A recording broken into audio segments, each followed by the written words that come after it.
The birth of the trickster long, long ago, when the world was young and stories had not yet been given to humanity, there lived a spider unlike any other.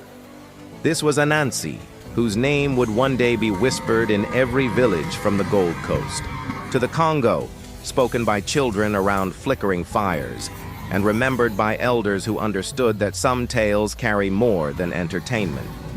They carry the very essence of survival itself. Anansi was small, as all spiders are, but his mind was vast as the sky above the baobab trees.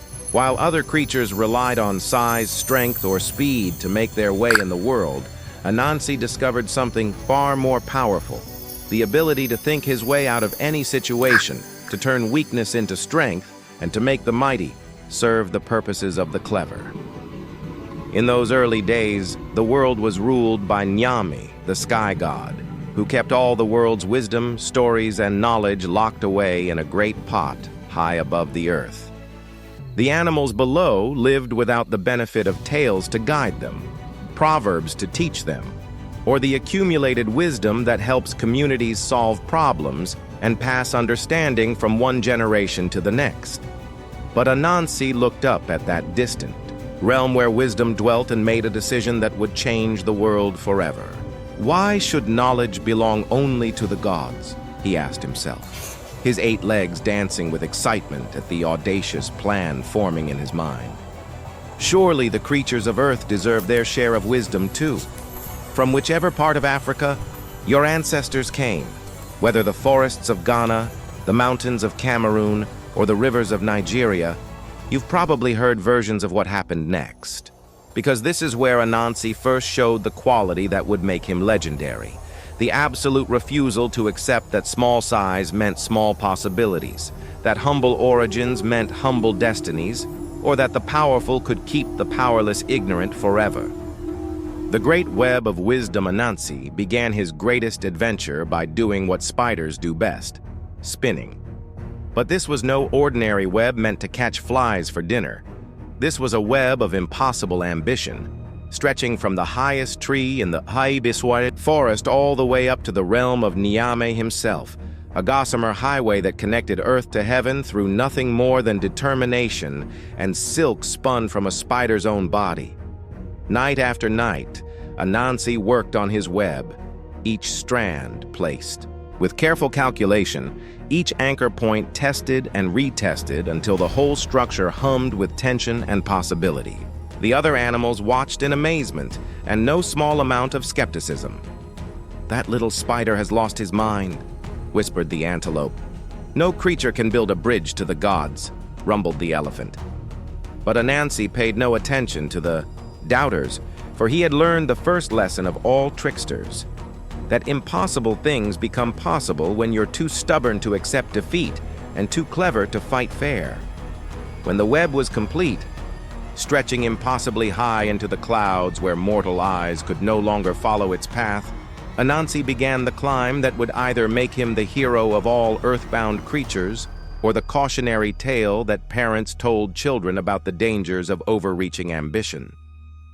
Up, up, up he climbed, past the realm where birds flew, past the domain of the winds, past the territory of the clouds themselves, until finally he reached the golden palace of Nyame, where the sky god sat surrounded by treasures beyond counting and wisdom beyond measure. But Nyame was no fool, and he had been watching Anansi's approach with growing amusement and curiosity. When the little spider appeared before his throne, travel-worn but determined, the god's laughter boomed like thunder across the heavens. "So, little Anansi," Nyame said, his voice carrying both amusement and challenge, "you have climbed all this way to visit me. What could such a small creature want from the ruler of the sky?" "I want to buy your stories," Anansi replied, his voice steady despite the cosmic power that surrounded him. "I want to purchase the wisdom and tales that you keep locked in your pot so I can take them down to earth where they can do some good instead of gathering dust in heaven." Have you ever noticed how the most powerful people are often the most easily amused by audacity? From your own experience, Whether you're from Africa or anywhere else in the world, you've probably seen how bold requests sometimes succeed where polite ones fail. That's exactly what happened next, as Nyame found himself genuinely intrigued by this tiny creature's enormous nerve. The price of wisdom, Nyame's laughter echoed through his palace as he contemplated the spider's outrageous request. Here was a creature so small he could be crushed by a falling leaf, asking to purchase treasures that gods themselves coveted. The audacity was either magnificent or insane, perhaps both. "Very well, little Anansi," the sky god said, his eyes twinkling with divine mischief. "I will sell you my stories, my wisdom, my proverbs, and parables. But the price will be steeper than any creature has ever paid for anything. Are you prepared to hear my terms?" "Name your price," Anansi replied without hesitation, though his 8 legs trembled slightly at the enormity of what he was attempting. Nyame's smile grew wider as he contemplated a task that would surely humble this presumptuous spider while providing entertainment for the court of heaven. "Bring me 4 things, little one, and the stories shall be yours. First, bring me Onini the python, whose coils are so mighty they can crush an elephant. Second, bring me the Momoboro hornets, whose stings bring death to any creature they attack. Third, bring me Osebo the leopard, whose claws can tear through any armor and whose teeth can bite through bone.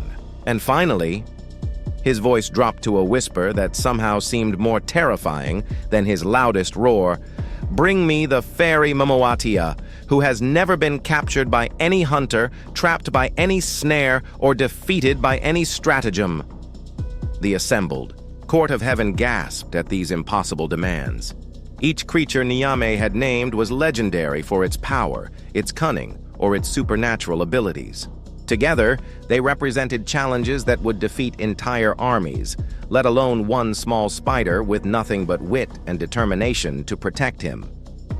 But Anansi simply nodded, as if the sky god had asked him to fetch water from the stream or fruit from the tree. "It shall be done," he declared, and before anyone could respond to this incredible statement, he was already scrambling back down his web toward Earth, his mind racing with the beginnings of plans that would either make him the greatest hero in the history of the world or the most spectacular failure. What happened next became the foundation for every trickster tale ever told, because Anansi was about to prove that strength comes in many forms, that power can be overcome by cleverness, and that the mightiest creatures in the world are no match for someone who refuses to fight by their rules. The python's predicament. Onini. The python was a creature of legend, a serpent so enormous that his body could encircle entire villages, so powerful that lions fled from his presence, and so clever that he had never been defeated in battle or captured by any hunter. His scales gleamed like polished obsidian, his eyes burned like golden fire, and his reputation for crushing the life out of any creature foolish enough to challenge him was known throughout the animal kingdom. When Anansi first encountered the great python sunning himself on a massive boulder beside the river, the size difference was so absurd it would have been comical if the stakes hadn't been so deadly serious. The spider was barely visible against the python's smallest scale, a tiny speck of determination facing a mountain of muscle and malice. "Greetings, magnificent Onini," Anansi called out, his voice somehow carrying despite his diminutive size. "I come bearing great news that concerns your reputation and honor." The python's great head lifted slowly, his golden eyes focusing on the tiny creature with the enormous voice. "Speak quickly, little spider," Onini hissed, his words carrying the promise of swift death if he found the interruption insufficiently entertaining. "What could such a small thing know about the honor of the mightiest serpent in Africa?" "There has been a terrible argument in the village," Anansi explained, his voice heavy with false concern. "Some animals claim that you are the longest creature in all the world, while others insist that the great palm tree by the river is actually longer than even your magnificent form. I defended your honor, of course, but they demand proof. Now, flattery is a dangerous tool. Use it too obviously, and intelligent creatures see right through it. But Anansi understood something crucial about powerful beings. Their greatest weakness is often their pride in their greatest strength. Onini had built his entire identity around being the largest, most powerful snake in existence, and the suggestion that a mere plant might exceed his dimensions struck at the very core of his self-image. "Impossible!" the python roared, his coils writhing with indignation. "No tree, no matter how ancient, could possibly match my length. I am Onini, crusher of elephants, strangler of lions." Of course, Anansi agreed sympathetically. "That's exactly what I told them. But you know how stubborn some animals can be. They won't believe it unless we can prove it by measurement. Would you be willing to settle this ridiculous argument once and for all?" Here's where Anansi's genius really showed. He wasn't trying to overpower his opponent or even trick him in any obvious way. He was simply offering the python a chance to do what he most wanted to do: demonstrate his superiority. From your own experience, you've probably noticed how people's desires to prove themselves can sometimes lead them into situations they haven't fully thought through. That's exactly what happened to Onini. "Very well," the python declared, his pride now fully engaged. "Bring me to this tree and we shall measure. When I prove my superiority, you must tell everyone of my victory." Anansi led the great serpent to the tallest palm tree by the river, chattering excitedly about how impressive the comparison would be and how honored he felt to be the witness to such a momentous demonstration. All the while, his mind was working on the mechanics of the trap he was constructing from nothing but rope, pride, and python psychology. "Now," Anansi announced when they reached the tree, "we must ensure accuracy in our measurement. Please stretch yourself alongside the palm so we can see the true comparison." As Onini positioned himself next to the tree, extending his coils to their full magnificent length, Anansi produced a strong rope from his web-spinning silk. "I'll just tie this rope to your tail end to mark the starting point. Then we can measure properly to your head." The python, focused entirely on proving his superior length, paid no attention to the rope being secured to his tail. His mind was occupied with visions of his victory and the respect it would bring him throughout the animal kingdom. "Now we tie the rope to your middle section for stability," Anansi continued, working quickly while maintaining his excited commentary about the historic nature of this measurement. "And just a small tie at your neck to ensure you stay perfectly straight during our comparison." By the time Onini realized what had happened, it was too late. He was bound securely to the tree by Anansi's incredibly strong web silk, unable to use his massive coils for crushing because they were held immobile by the very measurements he had willingly submitted to. "You have tricked me, little spider," the python raged, thrashing futilely against his bonds. "Not tricked," Anansi corrected gently as he prepared to drag his massive captive toward Nyami's realm. "Simply measured, and measured quite thoroughly, I might add." The hornet's hive. Heist the Moboro hornets were known throughout the forest as the most dangerous insects in all of Africa, creatures whose very name was whispered rather than spoken aloud for fear of attracting their attention. Their nest hung like a fortress of paper and fury high in the branches of an ancient Iroko tree, and their reputation for swarming any creature that dared disturb their peace was legendary throughout the animal kingdom. These were not ordinary hornets, but supernatural beings whose stings could fell an elephant and whose collective rage could drive entire villages to abandon their homes and flee to distant territories. Their queen was said to be as large as a bird, their warriors as fierce as lions, and their poison more deadly than the bite of the most venomous snake. When Anansi arrived at the base of their tree, carrying a large gourd filled with water and wearing an expression of innocent concern, he might have appeared to any observer to be the most foolishly suicidal creature in the forest. But appearances, as Anansi well knew, could be wonderfully deceiving when properly managed. "Oh, my dear. Moboro hornets!"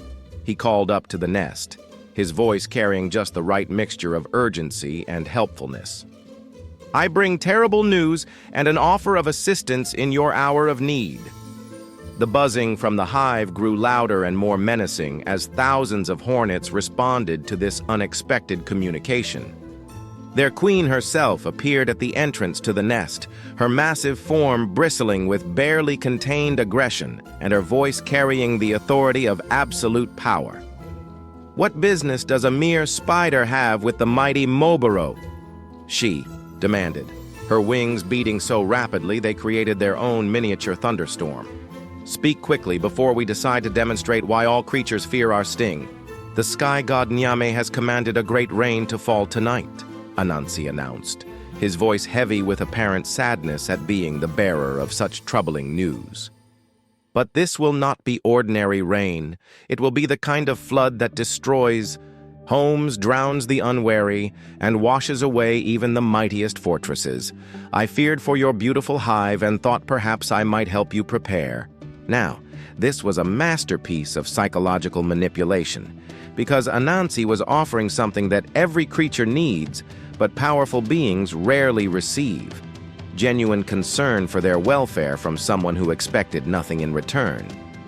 The hornets, accustomed to being feared rather than cared for, found themselves intrigued by this unexpected solicitude.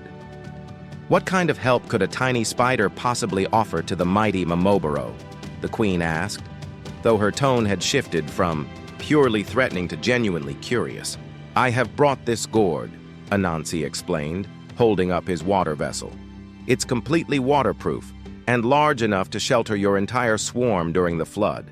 You could all fly inside and remain perfectly dry while the storm passes, then emerge when it's safe to rebuild your home." This is where we see another aspect of Anansi's genius. He wasn't offering his victims something they wanted, but something they needed. The difference is crucial because need-based deception is much harder to detect than desire-based trickery. Everyone could see that a terrible storm would indeed threaten their exposed nest, and the gourd did indeed offer protection. The hornets spent several minutes buzzing among themselves, debating this unusual offer. Some were suspicious of any assistance from a spider, others were intrigued by the novelty of the situation, but the practical-minded majority could see that Anansi's logic was sound and his solution was genuinely helpful. "Very well," the queen announced finally. "We accept your offer, little spider. But if this proves to be some form of trick, we will hunt you to the ends of the earth and make your death a legend of suffering." "Perfectly understandable," Anansi agreed cheerfully. "I would expect nothing less from creatures of your reputation and power." One by one, then in growing streams, the hornets began flying into the gourd, their buzzing creating a symphony of wings and voices as thousands of the most dangerous insects in Africa voluntarily entered what they believed to be a place of safety and protection. When the last hornet had entered the gourd, Anansi quickly sealed the opening with a lid he had prepared from his web silk and tree sap. The buzzing from inside grew immediate furious as the hornets realized their mistake. But it was too late. They were trapped as securely as any creatures had ever been captured, victims of their own practical wisdom and Anansi's understanding of how to turn strength into weakness through the simple application of superior strategy. "Don't worry," Anansi called to the enraged insects as he prepared to carry them off to complete the second part of his bargain with Nyame. "I promise you'll be released soon enough, just not quite as soon as you might prefer." The leopard's Lerosebo. The leopard was death given form and beauty, a predator so perfect that his very existence seemed to mock the survival chances of every other creature in the forest. His coat gleamed like starlight on black water. His muscles moved with the fluid grace of liquid power, and his reputation for swift, silent killing had made him the undisputed apex hunter of his territory. Unlike the python, who relied on overwhelming size, or the hornets, who depended on collective fury, Osebo was the embodiment of individual perfection. every sense honed to superhuman sharpness, every reflex trained to deadly precision, every instinct focused on the identification and elimination of prey. He had never been caught, never been defeated, and never been fooled by the stratagems that lesser hunters used against ordinary animals. When Anansi first approached the leopard's territory, he was entering the domain of a creature who had elevated predation to an art form and killing to a science. The very trees seemed to whisper warnings about the folly of disturbing Osebo's peace, while the scattered bones of previous intruders provided silent testimony to the fate that awaited those who underestimated the leopard's capabilities. But Anansi was not planning to rely on force, speed, or stealth to capture this ultimate predator. Instead, he was going to use the one weapon that no amount of physical perfection could defend against.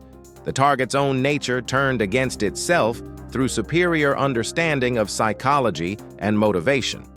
The trap that Anansi constructed in the heart of Osebo's territory was a masterpiece of engineering and psychology, designed not merely to capture a leopard, but to capture this particular leopard by exploiting the specific qualities that made him legendary. It was a pit, carefully concealed and strategically located, but its true genius lay not in its construction, but in its positioning and the bait that would lure the perfect predator into an imperfect situation.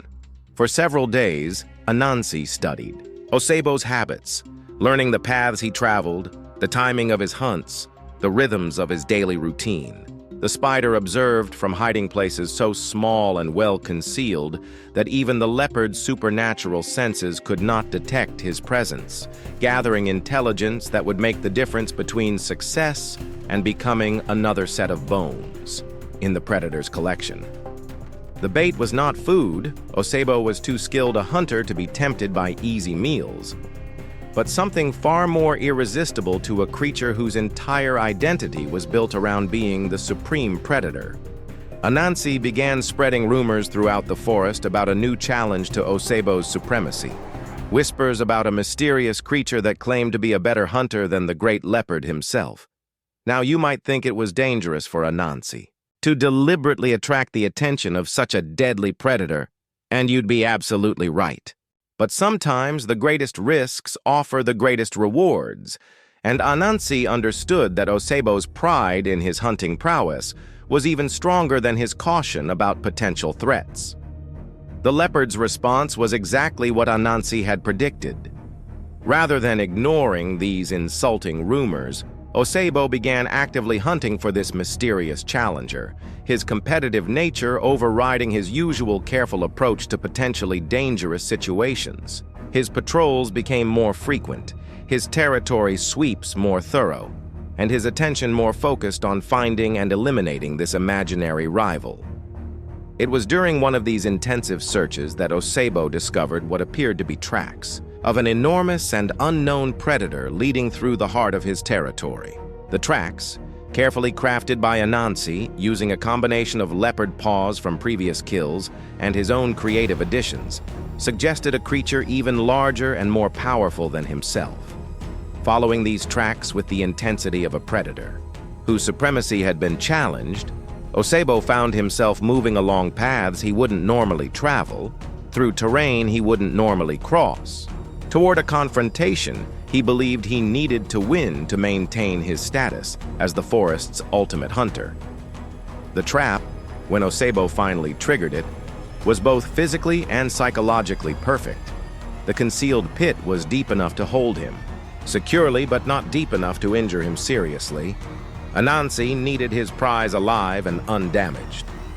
But more importantly, the situation was designed to be maximally humiliating for a creature whose entire self-image was built around never being caught, never being fooled, and never being anyone else's prey.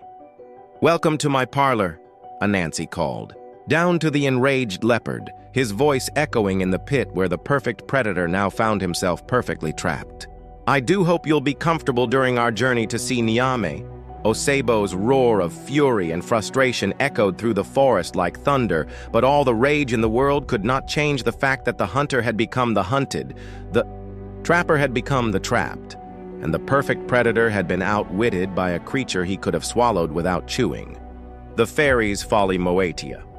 The fairy was perhaps the most challenging of all Niame's requirements, not because she was the most dangerous, though her magical powers were formidable, but because she was the most intelligent.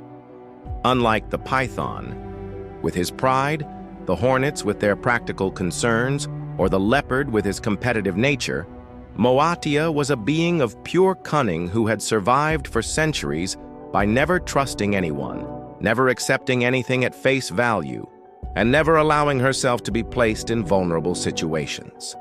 She lived in the deepest part of the forest, in a realm that existed halfway between the physical world and the spirit world, surrounded by illusions and protections that had kept her safe from every form of threat the world could devise.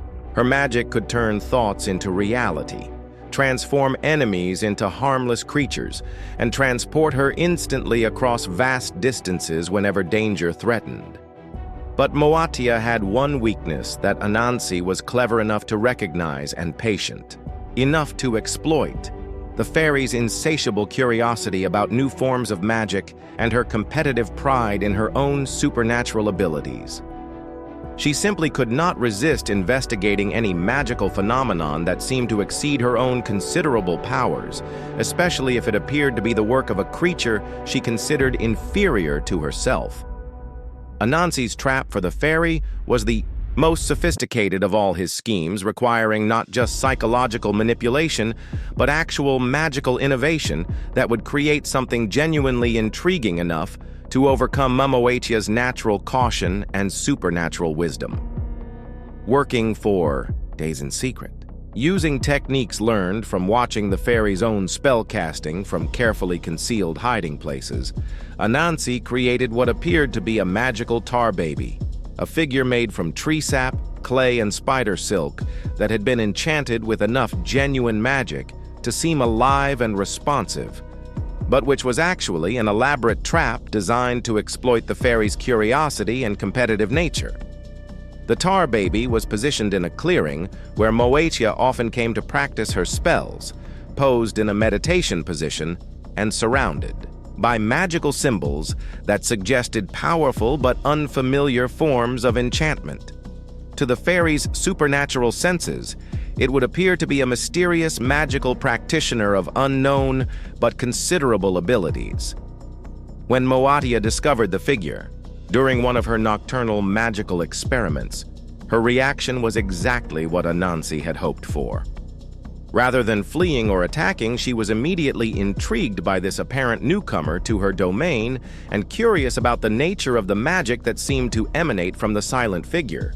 "Who are you?" she demanded, floating closer to examine this strange new presence in her territory. "What manner of creature are you, and how did you learn the magical arts that you practice?" The tar baby, of course, said nothing, which only increased the fairy's curiosity and irritation. She was accustomed to being treated with appropriate respect and fear by any creature brave or foolish enough to enter her domain, and this silent indifference was both puzzling and offensive. "I am speaking to you," Moatia declared, her voice carrying the authority of centuries of unquestioned magical supremacy. "Answer me immediately, or face the consequences of ignoring my commands." Still, the tar baby maintained its meditative silence, appearing to be completely absorbed in its own magical practices and utterly indifferent to the fairy's presence or demands. This was intolerable to a being who had grown accustomed to being the center of attention whenever she appeared anywhere. Have you ever noticed how the most powerful people are often the most sensitive to being ignored? From your own experience. In any culture, you've probably seen how those accustomed to respect and attention can become almost childlike when they feel they're being dismissed. That's exactly what Anansi was counting on with Moatia. "Very well," the fairy announced, her patience finally exhausted. "If you will not respond to words, perhaps you will respond to action." And with that, she struck the tar baby with her hand, intending to get its attention through physical contact. Of course, her hand immediately became stuck in the sticky surface of the tar baby, which had been designed specifically to trap anything that touched it.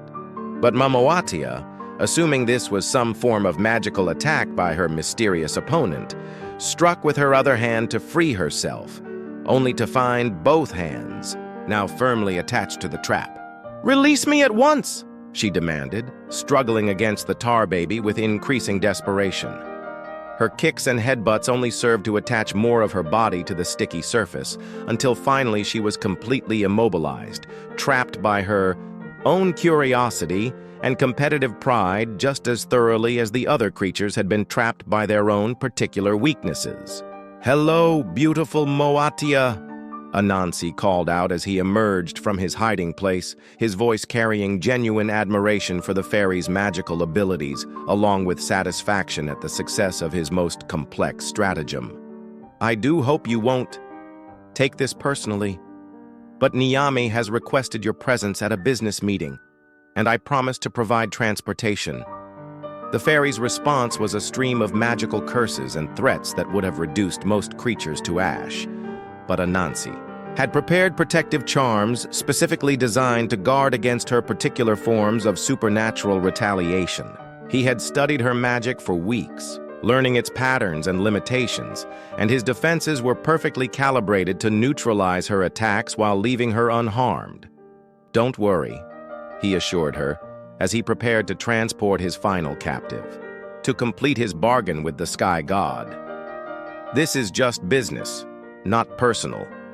Once Niame has what he wants, you'll be free to return to your forest and your magic. I have no desire to make a permanent enemy of someone with your considerable abilities." The delivery and the bargain.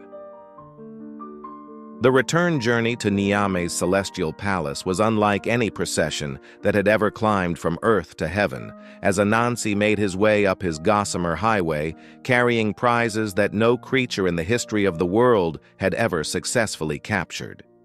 The python, still bound but no longer struggling, had settled into the sullen dignity of a defeated warrior who had been outmaneuvered rather than overpowered. The hornets, sealed in their gourd, maintained their furious buzzing, but had begun to realize that their captor was more than just a lucky trickster. The leopard, transported in a cage woven from Anansi's strongest silk, watched everything with the calculating eyes of a predator who was learning new lessons about the nature of power and cunning. And Moatia, still attached to her tar baby but now floating alongside through her own magical abilities, alternated between rage at her capture and professional admiration for the complexity of the scheme that had defeated her. When this impossible parade appeared before Niam's throne, the entire court of heaven fell silent in amazement. Gods, angels, and celestial beings who had witnessed the creation of stars and the birth of worlds stood in stunned recognition that they were seeing something genuinely unprecedented.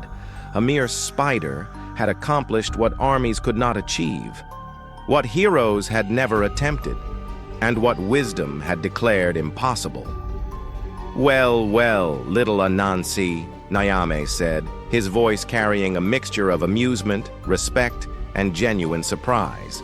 "It appears you have fulfilled the terms of our bargain. I confess, I did not expect to see you again, let alone to see you return with the prizes I demanded.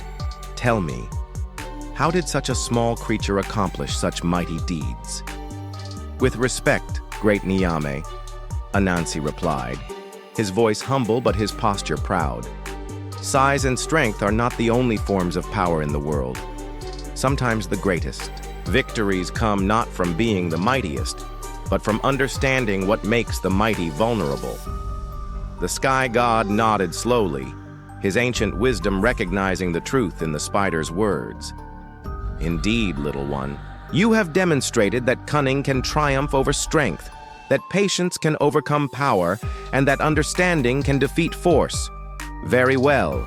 A bargain is a bargain, and you have earned your reward." But before Niame released his captives and handed over the promised stories, he had one final test for the spider who had proven himself capable of the impossible. "Tell me, Anansi, what do you plan to do with the wisdom and stories I am about to give you? Will you hoard them for your own benefit?" use them to gain power over other creatures, or perhaps sell them to the highest bidder? This was the most crucial question of all, because the answer would determine not just whether Anansi received his reward, but whether that reward would be a blessing or a curse for the world. Wisdom in the wrong hands could be more dangerous than ignorance. And stories told for selfish purposes could cause more harm than silence. Great Nyame, Anansi replied without hesitation. Wisdom that is hoarded grows stagnant. Stories that are hidden lose their power, and knowledge that serves only one creature serves no one at all. I plan to share these gifts freely with all, the creatures of Earth, so that every village can benefit from their guidance, every family can learn from their teachings, and every generation can pass them on to their children improved by their own experiences and insights. The sky. God's smile at this answer was brighter than the sun itself, because Anansi had given the only response that proved him truly worthy of the treasures he had worked so hard to obtain. Then the stories are yours, little spider, and with them goes my blessing that they may bring wisdom, joy, and understanding to all who hear them.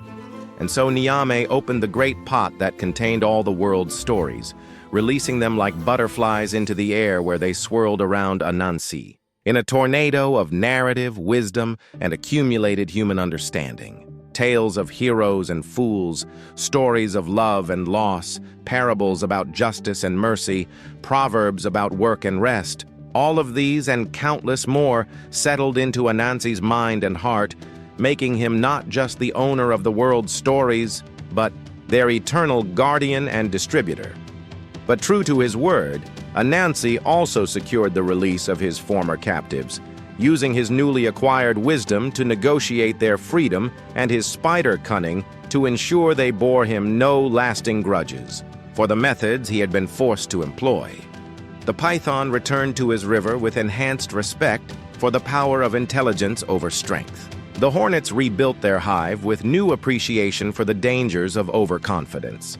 The leopard resumed his hunting with greater awareness of his own limitations, and Moatia returned to her forest with professional admiration for a fellow practitioner of the art of getting what you want through superior understanding of how the world works. What do you think about Anansi's approach to achieving his goals? From your own cultural background, you've probably encountered situations where the smallest person in the room had the biggest impact, or where clever strategy defeated superior force. The story of how Anansi brought wisdom to the world reminds us that intelligence and determination can overcome almost any obstacle. But it also shows us that true victory means using our success to help others rather than just ourselves. The gift to humanity. The descent from heaven to earth, carrying the accumulated stories and wisdom of ages, was perhaps more challenging than the climb had been, because Anansi now bore responsibilities that were far heavier than any physical burden. These weren't just tales for entertainment, but the cultural inheritance of humanity itself, the distilled experience of countless generations, the moral guidance that would shape societies, and the creative inspiration that would spark imaginations for thousands of years to come. As Anansi traveled from village to village across the African continent, sharing his precious cargo of stories with any community willing to listen, he discovered that the tales themselves were living things that grew and changed with each telling. The basic wisdom remained constant, but the details adapted to local conditions, cultural values, and specific needs of different peoples. In the forest communities, stories about clever animals outsmarting powerful predators became teaching tools for survival in dangerous environments. In agricultural settlements, tales about the rewards of hard work and the consequences of laziness took root and flourished. In trading centers, narratives about honest dealings and fair exchanges became the foundation for commercial ethics that would govern business relationships for generations. But perhaps most importantly, Anansi discovered that his own adventures had become part of the story collection, inspiring new tales about the power of wit over strength, the importance of keeping one's word, and the wisdom of sharing good fortune with others. Children throughout West Africa began hearing stories about the spider who climbed to heaven and brought back wisdom, and these tales carried lessons that went far beyond their entertainment value.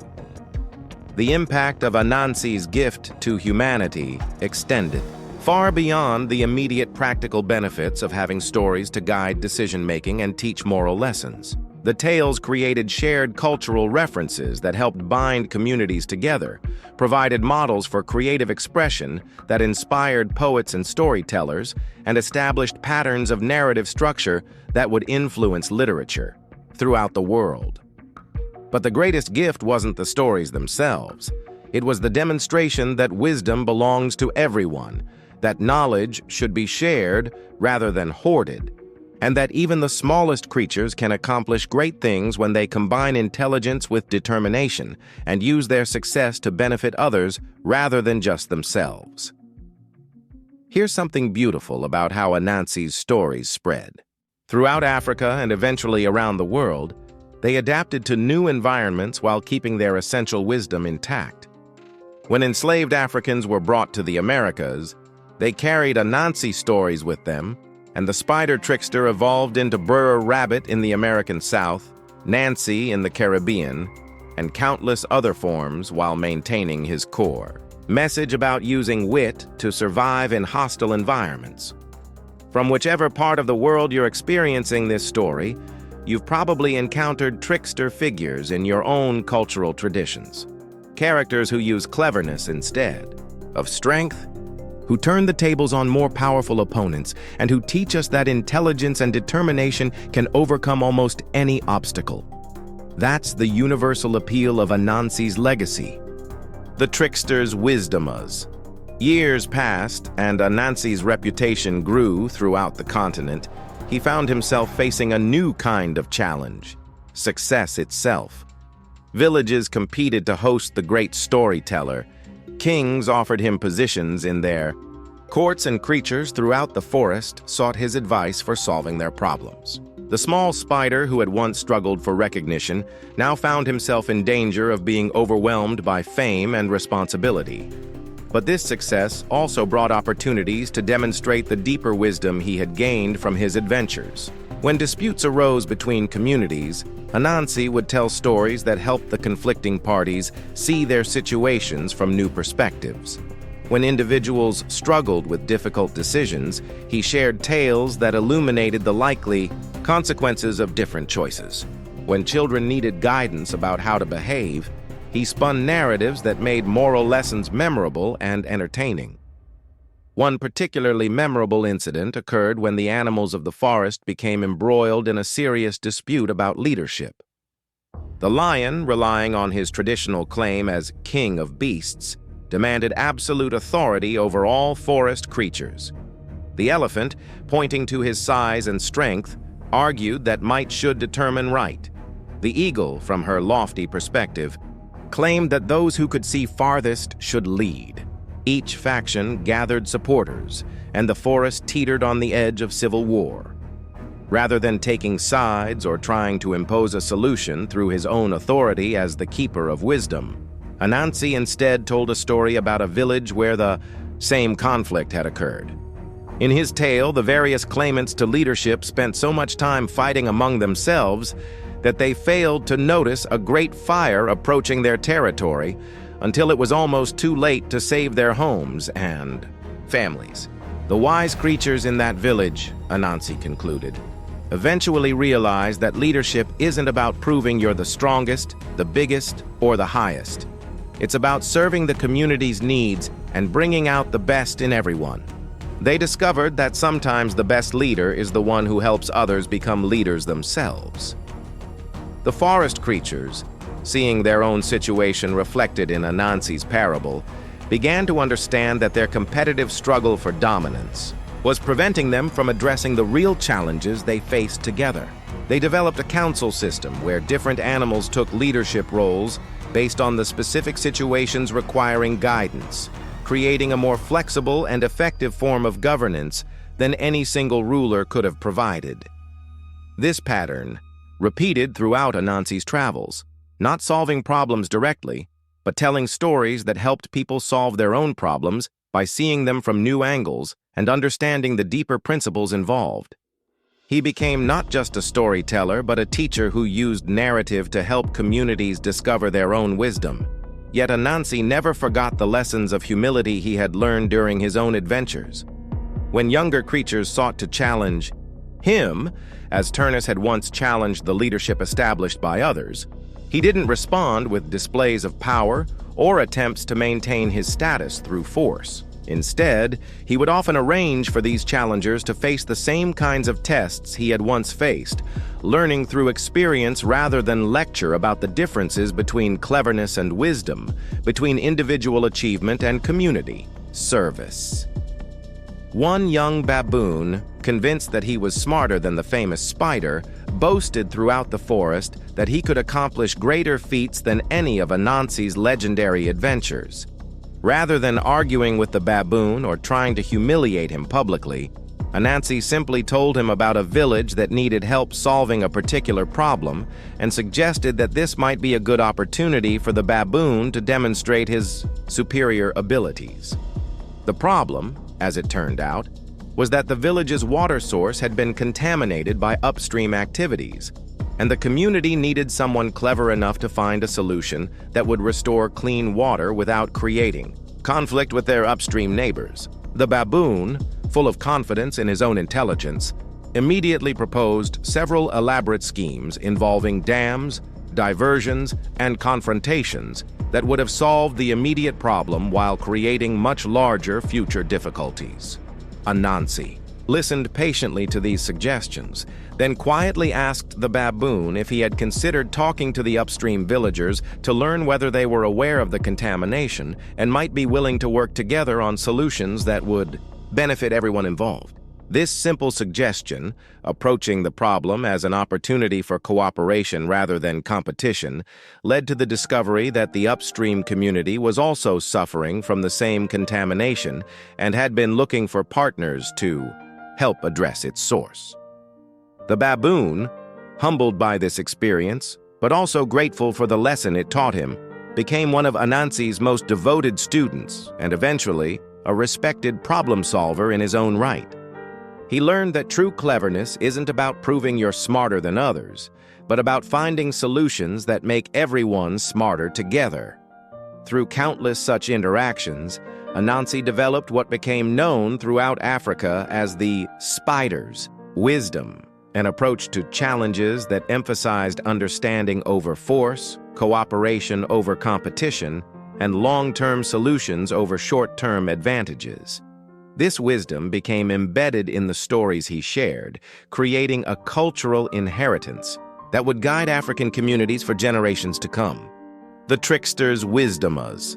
Years passed, and Anansi's reputation grew throughout the continent. He found himself facing a new kind of challenge: success itself. Villages competed to host the great storyteller. Kings offered him positions in their courts, and creatures throughout the forest sought his advice for solving their problems. The small spider who had once struggled for recognition now found himself in danger of being overwhelmed by fame and responsibility. But this success also brought opportunities to demonstrate the deeper wisdom he had gained from his adventures. When disputes arose between communities, Anansi would tell stories that helped the conflicting parties see their situations from new perspectives.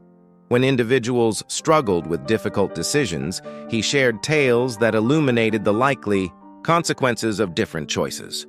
When children needed guidance about how to behave, he spun narratives that made moral lessons memorable and entertaining.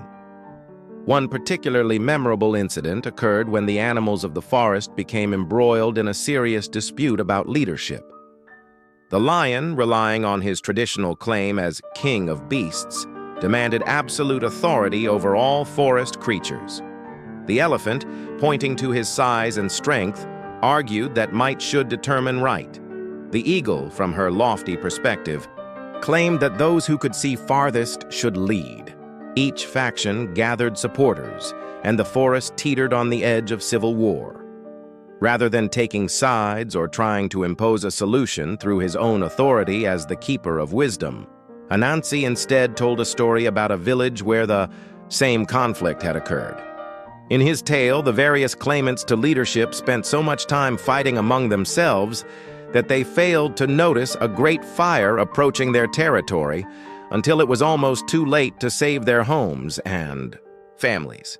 The wise creatures in that village, Anansi concluded, eventually realized that leadership isn't about proving you're the strongest, the biggest, or the highest. It's about serving the community's needs and bringing out the best in everyone. They discovered that sometimes the best leader is the one who helps others become leaders themselves.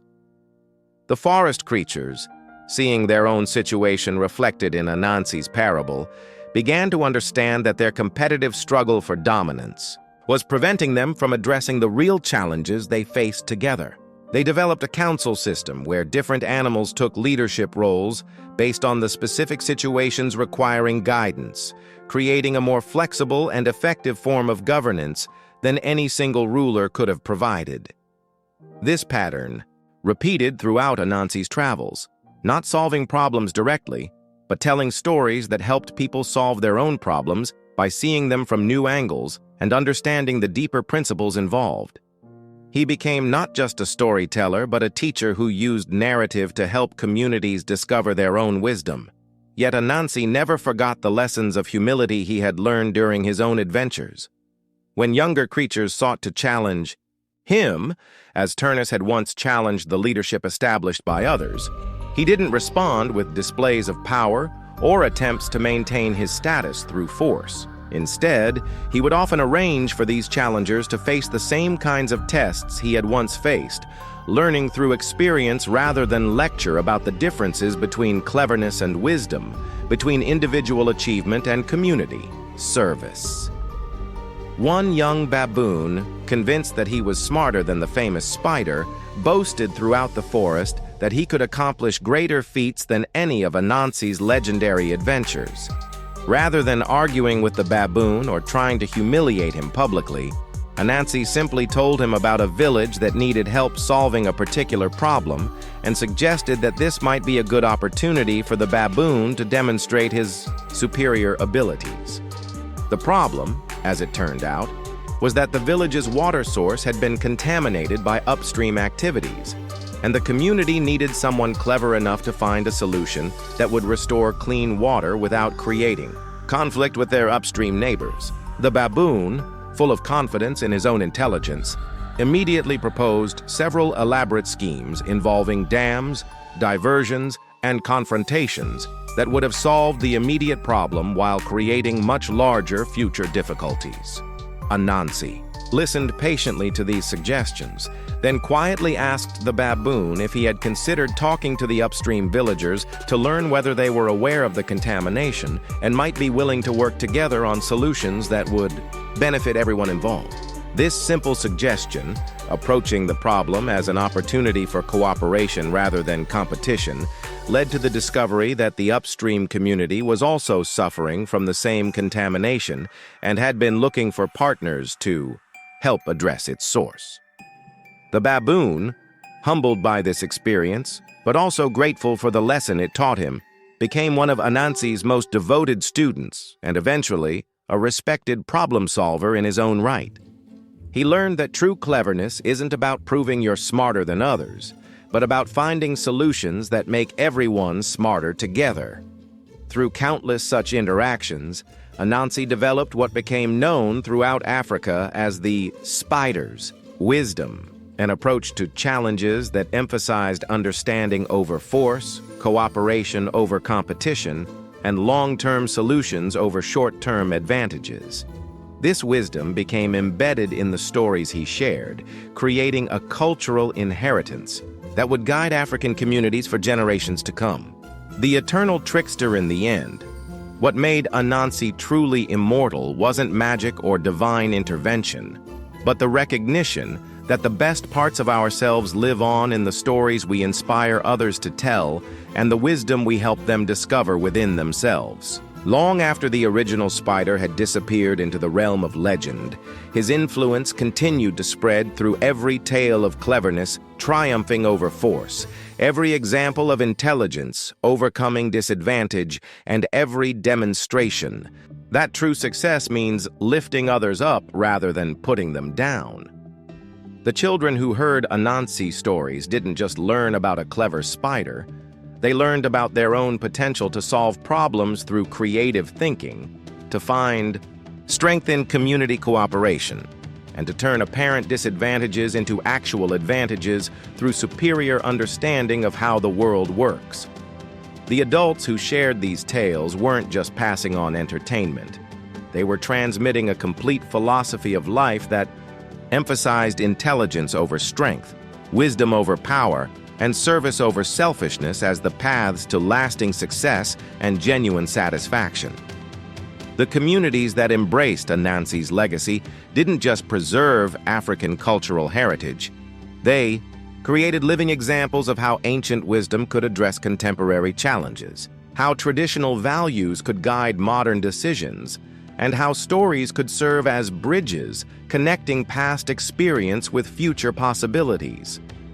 What makes Anansi's story particularly powerful for our global world today is its demonstration that cultural exchange and adaptation can strengthen rather than weaken traditional wisdom when the essential values remain intact while the specific applications evolve to meet new circumstances and serve new audiences. The spider who climbed to heaven and brought back wisdom for all humanity represents something that transcends any single culture or historical period. The recognition that knowledge belongs to everyone, that intelligence can overcome almost any obstacle, and that the greatest victories are those that benefit entire communities rather than just individual achievers. From whichever corner of the world you call home, you carry within yourself the same potential that Anansi demonstrated: the ability to see problems from new angles, to find creative solutions that serve multiple purposes, and to use whatever success you achieve to help others discover their own capabilities and wisdom. The next time you face a challenge that seems too big for your resources, remember the spider who convinced gods to give him their treasures through nothing more than cleverness, determination, and the willingness to share his gains with others. The next time you feel overwhelmed by forces beyond your control, think about how Anansi turned the strengths of mighty opponents into the weaknesses that enabled his victory. Most importantly, when you achieve success in any area of life, consider following Anansi's example by using your advantages to create opportunities for others, sharing your knowledge to help communities grow stronger, and telling stories that inspire the next generation to believe that intelligence and good intentions can overcome almost any obstacle. The web that Anansi spun from earth to heaven still exists, woven now from the connections between all the people who have heard his stories, learned from his example, and carried forward his wisdom into their own adventures and achievements. Every time someone uses cleverness instead of force, chooses cooperation over competition, or shares their success with others, they're adding new strands to that eternal web. Every time a small voice speaks wisdom to power, every time intelligence triumphs over ignorance, every time someone transforms disadvantage into opportunity through superior understanding and creative thinking, Anansi's legacy grows stronger and his influence spreads further. The trickster spider, who started with nothing but determination and ended up changing the world, reminds us that we all have access to the same tools he used: intelligence, creativity, community connections, and the choice to use whatever power we gain in service of justice, wisdom, and the common good. In your own life, in your own community, in your own small corner of the world, you have opportunities to be like Anansi, finding creative solutions to difficult problems, helping others discover their own capabilities, and weaving connections that make everyone stronger together than any of us could be alone. That's the real treasure Anansi brought down from heaven. Not just the stories themselves, but the understanding that we all have the potential to be tricksters in the best sense of the word, using our intelligence to make the world a little bit better, a little bit wiser, and a little bit more connected than it was before we arrived. The spider's web spans the globe now, carried by every person who believes that cleverness can triumph over force, that wisdom belongs to everyone, and that the best victories are those that lift up entire communities rather than just individual achievers. Welcome to the web, fellow trickster. The world is waiting to see what impossible things you'll accomplish next.